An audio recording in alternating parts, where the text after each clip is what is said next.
దేవుడు ఎదురై ఒక వరమే కోరెనుగా, ఈ ఇంట్లో మనిషిగా మసలే అవకాశం అడిగెనుగా.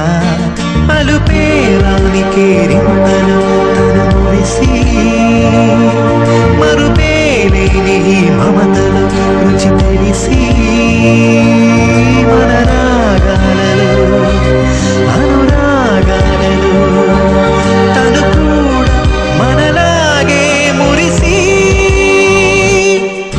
గుళ్ళో దేవుడు ఎదురై ఒక వరమే కోరెనుగా, ఈ ఇంట్లో మనిషిగా మసలే అవకాశం అడిగెనుగా.